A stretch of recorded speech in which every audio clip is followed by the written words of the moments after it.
कहानी की शुरुआत में बताया जाता है कि चेस्टर्समिल नाम का एक शहर पहले आम शहरों की तरह ही था, लेकिन फिर वहाँ कुछ ऐसी भयानक डरावनी घटनाएं घटने लगी जिससे पूरा का पूरा शहर नर्क से भी बदतर बन गया। लेकिन आखिर वहाँ ऐसी कौन सी खतरनाक घटनाएं होने लगी, चलिए जानते हैं। तो कहानी की शुरुआत होती है बार्बी नाम के एक लड़के को दिखाते हुए जो एक डेड बॉडी को जंगल में दफना रहा था। बार्बी वहाँ का लोकल निवासी नहीं था और बार्बी के माथे पर लगी चोट को देखकर लग रहा था कि मरने वाले बंदे के साथ उसकी काफी ज्यादा लड़ाई हुई होगी। उस आदमी को दफनाने के बाद बार्बी अपनी कार में शहर से बाहर निकलने लगता है, लेकिन तभी उसका सामना शेरिफ नाम के एक पुलिस ऑफिसर की कार से होता है। उसे देखकर वो थोड़ा डर जाता है, जिससे उसका ध्यान ड्राइविंग से हट जाता है, लेकिन किसी तरह वो पुलिस से बच निकलता है। पर तभी कुछ गायें सड़क के बीचों बीच खड़ी थी। उनको बचाने के लिए बार्बी अपनी कार को एकदम से मोड़ देता है, जिससे वो गायों से भरे खेत में पहुंच जाता है। इससे उसे थोड़ी चोट लग गई थी। कुछ सेकंड्स बाद वहाँ पर जमीन अर्थक्वेक की वजह से जोर जोर से हिलने लगती है कि अचानक आसमान से एक चीज बार्बी के सामने आकर नीचे गिरती है और सब कुछ शांत हो जाता है। बार्बी देखता है कि एक गाय आसमान से गिरने वाली उस चीज से 2 टुकड़ों में कट चुकी थी। वो डरा हुआ उस चीज को छूने लगता है तो उसे पता चलता है कि वो एक इनविजिबल वॉल है जो इतनी शार्प थी कि इसकी वजह से कई घर भी 2 हिस्सों में कट गए थे। तभी वहाँ जॉय नाम का एक लड़का आकर उससे पूछता है कि तुम ठीक हो या नहीं। वो भी उस इनविजिबल दीवार को देखकर शॉक्ड रह जाता है। दूसरी तरफ शेरिफ और लिंडा को खबर मिलती है कि उस पूरे टाउन की पावर सप्लाई कट गई है, फोन लाइंस बंद हो गई हैं और इंटरनेट भी काम नहीं कर रहा है। यहाँ तक कि सारे सैटेलाइट कनेक्शंस भी काम करना बंद कर गए थे। तभी शहर के ऊपर से उड़ रहा एक प्लेन उस इनविजिबल वॉल से टकराकर क्रैश हो जाता है, जिसे देखकर लोग और भी ज्यादा घबरा गए थे। और ये बात कंफर्म हो जाती है कि ये सिर्फ एक इनविजिबल दीवार नहीं बल्कि एक राउंड शेप डोम यानी गुम्बद है, जिसने आधे शहर को कवर कर लिया है। वहीं दूसरी साइड हम एक रेडियो स्टेशन पर फिल और उसकी असिस्टेंट डोडी को देखते हैं जो सिग्नल लाने की कोशिश कर रहे थे। वो दोनों थोड़ा कंफ्यूज थे कि अचानक सिग्नल क्यों चला गया। यहाँ पर फिल को लगता है कि ये अच्छा मौका है उनकी रेडियो रेटिंग्स को हाई करने का, इसलिए वो दोनों सिग्नल को ठीक करने में लग जाते हैं। वहीं एक फायर ट्रक डोम की दूसरी तरफ से आ रहा था, जिसे देख बार्बी ट्रक वाले को इस इनविजिबल वॉल की तरफ इशारा करता हुआ उसे रुकवाकर क्रैश होने से बचा लेता है। थोड़ी देर बाद वहाँ इन्वेस्टिगेशन करने के लिए कुछ पुलिस वाले आते हैं, पर इस इनविजिबल डोम को समझना उनके बस की बात नहीं थी। उसी समय वहाँ पर एक शहर का काउंसिलमैन जिसका नाम बिग जिम था वो भी पहुँच जाता है, लेकिन उसे भी इस डोम के बारे में कुछ भी समझ नहीं आता। यहाँ पर पुलिस को इन्फॉर्मेशन मिलती है कि उस शहर की तरफ आने वाले सभी रास्तों को बंद कर दिया गया है, क्योंकि उस डोम की वजह से बहुत सारे एक्सीडेंट हो रहे हैं। इसके थोड़ी दूर घर पर जूनियर नाम का लड़का एंजी नाम की लड़की के साथ इंटीमेट हो रहा था। एंजी पेशे से नर्स थी और जो की बड़ी बहन भी थी। इंटीमेट होने के बाद जूनियर एंजी से कहता है कि मैं तुमसे बहुत प्यार करता हूँ, लेकिन एंजी उसे कहती है कि वो उसके लिए ऐसा कुछ फील नहीं करती। इससे जूनियर का दिल टूट जाता है और उन दोनों में बहस होने लगती है। यहाँ पर उनकी बहस इतनी बढ़ जाती है कि एंजी उसे थप्पड़ मारकर वहाँ से चली जाती है। इसके बाद हम 3 लोगों की फैमिली को देखते हैं, जिसमें मदर कैरोलीन, एलिस और उन दोनों की बेटी नोरी उसी टाउन की तरफ जा रही थी। उन्हें इस बात की खबर नहीं थी कि डोम ने उस टाउन को कवर किया हुआ है। दूसरी तरफ हम जूलिया नाम की एक इन्वेस्टिगेटिव रिपोर्टर को देखते हैं, जिसका चेस्टर्समिल शहर में बहुत नाम था। एक दिन एक औरत उसे एक सीक्रेट खबर देने के लिए कॉल करती है। वो औरत उसे बताती है कि उसने उस वीक चेस्टर्समिल में प्रोपेन से भरे 6 ट्रक को जाते हुए देखा है और उसके हिसाब से इतनी बड़ी क्वांटिटी में प्रोपेन जैसे फ्यूल का शहर में आना किसी खतरनाक प्लान का हिस्सा हो सकता है। जूलिया उस औरत को इस बारे में इन्वेस्टिगेशन करने का वादा करती है, पर वो अपने काम में ज्यादा बिजी होने के कारण उस पर ध्यान नहीं दे पाती। वहीं बिग जिम रेडियो स्टेशन जाकर इमरजेंसी की अनाउंसमेंट करता है। कैरोलीन जो एलिस और नॉरी के साथ शहर में आ रही थी, ये अनाउंसमेंट सुन लेती है, पर उन्हें लगता है कि ये किसी तरह का एडवर्टीजमेंट है, इसलिए वो इस अनाउंसमेंट पर ध्यान नहीं देती और उनकी कार डोम से टकराते टकराते बचती है,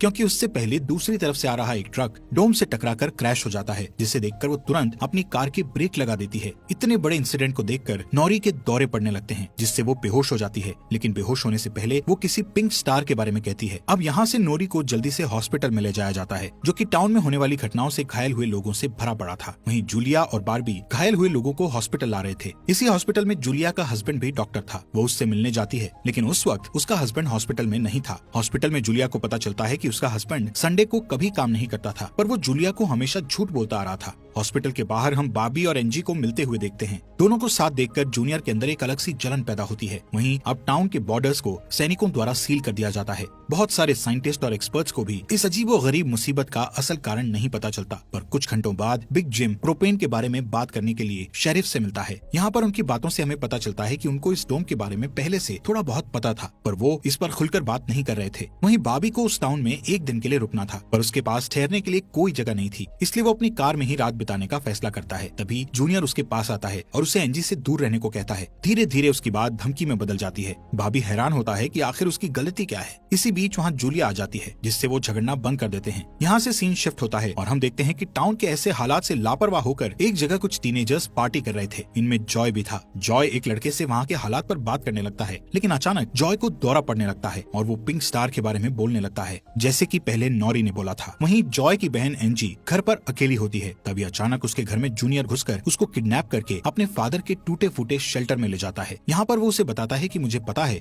शहर को कवर किए इस डोम के बारे में। यहाँ पर एंजी को उससे ये भी पता चलता है कि बिग जिम ही जूनियर का फादर है। जूनियर एंजी को ये भी बताता है कि उसके फादर अपनी फैमिली की सुरक्षा को लेकर हमेशा चिंतित रहते थे, इसलिए उन्होंने फैमिली के लिए ये शेल्टर बनाया था। वहीं दूसरी साइड जूलिया बॉबी को अपने घर में ठहरने के लिए लाती है। तभी अचानक बॉबी की नजर उसके हस्बैंड की फोटो पर पड़ती है और उसे रियलाइज होता है कि ये वही आदमी है जिसे उसने सुबह मारा था। दूसरी तरफ लिंडा और शेरिफ सभी व्हीकल्स पर नजर रख रहे थे ताकि कोई भी गलती से इस डोम से न टकरा जाए। तभी अचानक शेरिफ को अटैक आ जाता है और वो वहीं पर मर जाता है। अब यहाँ से हमें सुबह की घटना फ्लैशबैक में दिखाई जाती है, जहाँ बॉबी टाउन में जूलिया के हस्बैंड जो डॉक्टर थे उनसे मिलने आया था। वो उनसे कुछ पेमेंट की बात करता है पर डॉक्टर उसे पेमेंट देने से इनकार कर देता है, जिस वजह से उन दोनों में झगड़ा हो जाता है और एक्सीडेंटली बॉबी उसे गोली मार देता है। बॉबी जानता था कि भले ही उसने उसे गलती से मारा है पर उसे इसकी सजा मिलेगी और इससे बचने के लिए उसने उसकी बॉडी को जंगल में दफना दिया। वहीं प्रेजेंट में सुबह उठकर बार्बी देखता है कि उसके गले की चेन गायब है, तो वो जूलिया से इसके बारे में पूछता है। जूलिया उससे कहती है कि वो उसकी चेन को ढूंढकर उसे दे देगी, पर तभी बॉबी को याद आता है कि वो चेन उस केबिन में ही गिर गया था जहाँ उसने उसके पति को मारा था। उधर जॉय अपने फ्रेंड बेन के साथ था, जिसने पिछली रात सीजर के वक्त उसकी मदद की थी। बेन जॉय से पिंक स्टार के बारे में पूछता है जो उसने रात को दौरा पड़ते वक्त कहा था, लेकिन जॉय को उसके बारे में कुछ भी याद नहीं आ रहा था। वहीं रेडियो स्टेशन में डोडी एक स्पेशल डिवाइस की मदद से डोम के बाहर वाले लोगों से कांटेक्ट करने में सक्सेसफुल हो जाती है। वो सोल्जर्स को आपस में बात करते हुए सुन सकती थी, पर वो उनसे कुछ नहीं कहती। वहाँ सोल्जर्स भी कंफ्यूज थे कि आखिर ये इनविजिबल वॉल क्या है। दूसरी तरफ बिग जिम रेस्टोरेंट में बैठा ब्रेकफास्ट कर रहा होता है कि लिंडा वहाँ आकर उसे शेरिफ के मरने की खबर सुनाती है, जिससे वो लोग तुरंत बंकर में डेड बॉडीज को दफनाने वाले के पास जाते हैं, जिसका नाम लेस्टर था। उधर एंजी शेल्टर में किसी को मदद के लिए बुलाने की पूरी कोशिश करती है, पर वो कामयाब नहीं होती। तभी जॉय वहाँ आता है और उसे चेन के जरिए बेड से बांध देता है। वहीं बिग जिम लेस्टर को अपने साथ लेकर आता है, जो कि शेरिफ का ही दोस्त था। शेरिफ की मौत से वो बहुत दुखी और परेशान हो जाता है। जब लिंडा उनके आसपास नहीं होती, तब वो और बिग जिम पिछले महीने होने वाले प्रोपेन के इंपोर्ट के बारे में बात करते हैं कि प्रोपेन के इंपोर्ट में उन तीनों का ही हाथ था और उन्होंने टाउन वालों से ये बात छुपाई थी। शेरिफ की मौत से ये कंफर्म हो गया था कि वो उनकी इन्वॉल्वमेंट के बारे में किसी को कुछ नहीं बता पाएगा, जो कि उनके लिए अच्छी खबर भी थी। उसी दिन बाद में लिंडा पुलिस स्टेशन आती है तो देखती है कि बिग जिम शेरिफ के ऑफिस में कुछ ढूंढ रहा है। लिंडा के पूछने पर जिम उसे कहता है कि वो वहाँ शेरिफ की वसीयत के पेपर्स ढूंढ रहा है, लेकिन असल में वो वहाँ प्रोपेन के इंपोर्ट से जुड़े पेपर्स को ढूंढने आया था, जो उसे और लेस्टर को परेशानी में डाल सकते थे। वो तुरंत बाहर आकर शेरिफ को बताता है कि मुझे लगता है वो पेपर शेरिफ के घर में होंगे, जिन्हें लाने के लिए वो लेस्टर को तुरंत उसके घर भेजता है। इसी बीच जूलिया जल्दी से रेडियो स्टेशन पर डोडी के पास जाती है, जहाँ वो देखती है कि वो लोग डिवाइस के जरिए डोम के बाहर खड़े सैनिकों की बातचीत सुन सकते हैं। उनकी बात सुनने पर जूलिया को पता चलता है कि वो लोग जमीन खोदकर डोम को बाहर निकालने की कोशिश कर रहे हैं, पर वो इस काम में कामयाब नहीं हो पा रहे हैं। इसके बाद जूलिया रेडियो के जरिए पूरे टाउन में डोम वाली खबर को फैला देती है, जिससे लोगों में डर पैदा हो जाता है और लोग घबरा जाते हैं। वहीं जॉय और बेन बॉर्डर के पास साइंटिस्ट को अपना काम करते हुए देखते हैं। साइंटिस्ट ये देखते हैं कि डोम के ऊपर पानी का क्या असर होता है, पर उन्हें ज्यादा कुछ समझ नहीं आ रहा था, जिससे वो किसी नतीजे पर नहीं पहुंच पाते। वहीं जॉय देखता है कि ये डोम एक छलनी की तरह है। वो बेन से बताता है कि इस डोम में से बिल्कुल मामूली सा पानी आर पार जा सकता है। दूसरी ओर बार्बी अपनी चेन ढूंढने जूलिया के हस्बैंड डॉक्टर के केबिन में जाता है। वहाँ उसे उसका चेन मिल जाता है, पर तभी जूनियर वहाँ आकर उसे देख लेता है। जूनियर उससे पूछता है कि क्या तुम एंजी के साथ सोए थे। यहाँ पर बार्बी को लगता है कि शायद उसने उसे चेन ढूंढते हुए देख लिया है और इसीलिए वो जूनियर को ऐसे ही वहाँ से जाने नहीं दे सकता था, इसलिए वो जूनियर को बहुत बुरी तरह से पीटने लगता है। वहीं हम देखते हैं कि लेस्टर शेरिफ के घर पहुंचकर प्रोपेन इंपोर्ट के पेपर्स को ढूंढने लगता है। कुछ टाइम बाद उसे वो पेपर्स ड्रॉवर में मिल जाते हैं, तभी वो उन्हें जला देता है। जब वो वहाँ से जाने लगता है तो उसका पैर लगने से पेपर्स की आग घर के पर्दों पर लग जाती है, जिससे आग की लपटें पूरे घर में फैल जाती हैं और पूरा घर जलने लगता है, जिसे देखकर जल्दी ही बहुत सारे लोग जमा हो जाते हैं और आग बुझाने की कोशिश करते हैं, पर फायर ट्रक के बिना आग बुझाना नामुमकिन था। अगर वो लोग घर को जलने देते तो डोम के अंदर का टेम्परेचर बहुत बढ़ जाता, जिससे लोगों की जानें भी जा सकती थी, इसलिए सब मिलकर आग बुझाने में लग जाते हैं। बाबी लोगों को आग बुझाने में लीड करता है।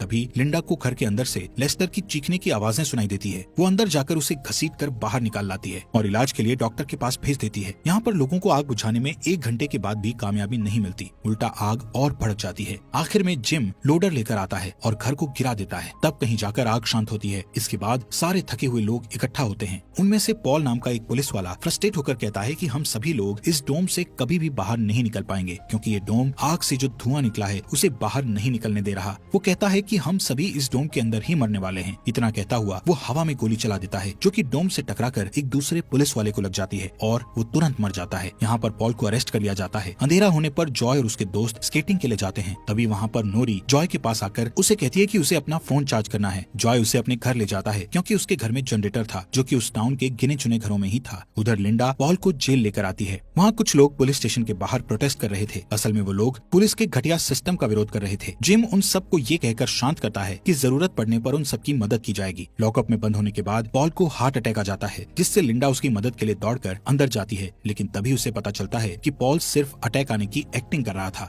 इसी मौके का फायदा उठाकर पॉल उसे धकेलकर उसे लॉकअप में बंद करके वहाँ से भाग जाता है। इधर बंकर में जूनियर फिर से एनजी के पास जाता है। एनजी समझ चुकी थी कि अगर उसे यहाँ से निकलना है तो उसे जूनियर को झूठे जाल में फंसाना पड़ेगा। इसीलिए वो उससे अपने बचपन की यादें साझा करती है, जब वो दोनों एक बंद टनल में जाया करते थे, और कहती है कि हो सकता है डोम का टनल पर कोई असर नहीं हुआ हो, तो वो लोग बाहर जा सकते हैं। यहाँ पर एनजी सोचती है कि अब वो उसके प्यार के जाल में फंस गया है, तो शायद वो उसे छोड़ दे, लेकिन ऐसा कुछ नहीं होता। जूनियर अकेले ही उस टनल में जाने का प्लान बनाता है। वहीं जिम जब पुलिस स्टेशन में आता है तो पॉल की जगह लिंडा को लॉकअप में बंद देखता है। वो तुरंत उसे लॉकअप से बाहर निकालता है। उन्हें पता चलता है कि पॉल अपने साथ एक राइफल और कुछ गोलियां लेकर गया है। लिंडा तुरंत उसकी तलाश में जंगल की ओर निकल जाती है, क्योंकि उसे पता था कि पॉल अक्सर शिकार करने जंगल की तरफ जाया करता था। वहीं जिम पॉल को पकड़ने के लिए एक टीम तैयार करता है। उधर रेस्टोरेंट में बैठी कैरोलीन को नॉरी की फिक्र हो रही थी, क्योंकि वो पिछली रात अपनी दोनों मदर्स को बिना बताए जॉय के घर रुक गई थी। वहीं जिम लोगों से पॉल को तलाश करने के लिए उसकी टीम ज्वाइन करने को कहता है। वो बाबी से भी उनके साथ चलने को कहता है, क्योंकि वो आग बुझाने में अच्छा लीडर साबित हुआ था। इसके बाद वो लोग जंगल में जाने लगते हैं। रास्ते में बारबी अपनी खूबियां दिखाता हुआ उनसे कहता है कि वो मिलिट्री में भी रह चुका है। वहीं दूसरी ओर जूलिया जूनियर को टनल की तरफ जाते हुए देखती है। वो उससे रोककर पूछती है कि वो बैग पैक करके कहाँ जा रहा है, लेकिन जूनियर बहुत जल्दी में था और वो नर्वस भी था। वो कहता है कि मैं बस यहीं पास में अपने दोस्त से मिलने जा रहा हूँ। इससे जूलिया का शक उस पर और भी बढ़ जाता है और वो उसका पीछा करती हुई टनल तक पहुँच जाती है। उधर जॉय के घर पर जॉय और नॉरी साथ में नाश्ता कर रहे थे। जॉय पहले कभी किसी लड़की के साथ अकेला नहीं रहा था, इसलिए थोड़ा नर्वस फील कर रहा था, जबकि नॉरी कॉन्फिडेंट थी और बातचीत में भी हाजिर जवाब थी। तभी बेन और 2 लड़कियों को अपने साथ लेकर उसके घर आ जाता है, जिन्हें फोन चार्ज करना था। उन्हें इम्प्रेस करने के लिए बेन को जनरेटर यूज करना था, जिसके लिए जॉय बेन को थोड़ी बेदिली से इजाजत दे देता है, क्योंकि उस टाउन में जनरेटर एक बहुत काम की चीज थी और इस तरह उसका मिसयूज करना उसे सही नहीं लग रहा था।